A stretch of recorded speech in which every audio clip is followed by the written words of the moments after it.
Joining us now is someone who has stood up for this country, and he has the eye patch to prove it, and he's been steadfast in his support for Ukraine, Texas Congressman Dan Crenshaw. All right, Dan, I like having you on because you're a thoughtful guy, and I know you make an effort to understand the other side of the argument.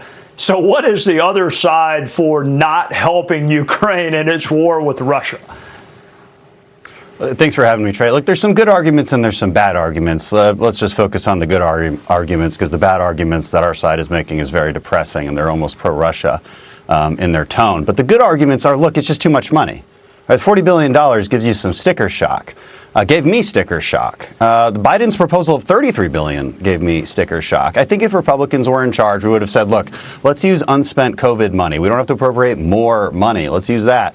Or let's do it more incrementally. Let's do $10 billion now. Let's reassess in a month. Let's do another $10 billion. I think that's what Republicans would have done if we were able to press the perfect button. But Trey, you've been in Congress. Did you ever see a button that you could press that was called perfect? I don't think so. You get yes or you get no.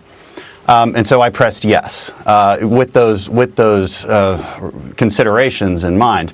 Now, here's the other thing. Who else does it give sticker shock to? Vladimir Putin.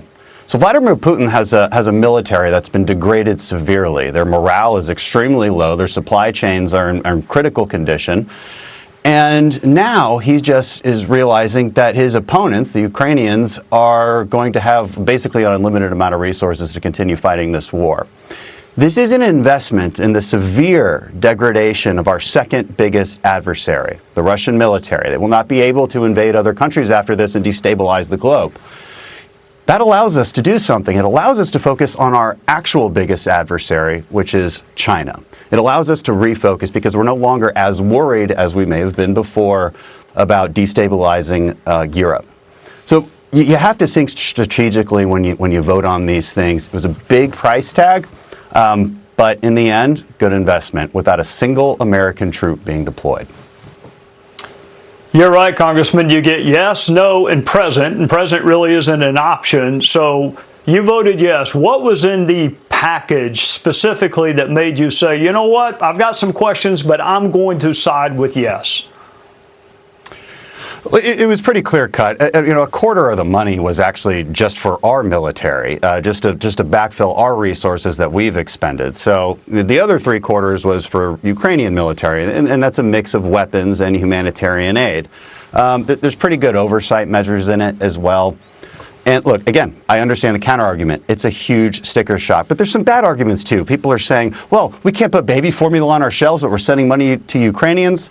And my response to that is, you know how much baby formula you can buy with $40 billion? None. None, because it's not a money issue, it's a manufacturing issue. And so we have to solve it with, frankly, telling the FDA to approve safe baby formula and import it from Europe. That'd be one solution. So let's not make disingenuous arguments here. Let's focus on the problem, and let's accept the fact that this is a big deal. It's a big deal when Russia has created the greatest land war in Europe since World War II. It's a big deal. It destabilizes the globe. And I got to say this last thing. It is not America first when you let Russia and China do whatever they want around the world and establish their version of a global order.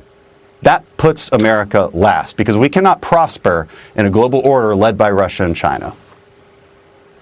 Dan Crenshaw, still unafraid. Thank you for joining us on a Sunday night. Thank you for loaning us your expertise on military matters, including this very important war between Ukraine and Russia. Have a great night.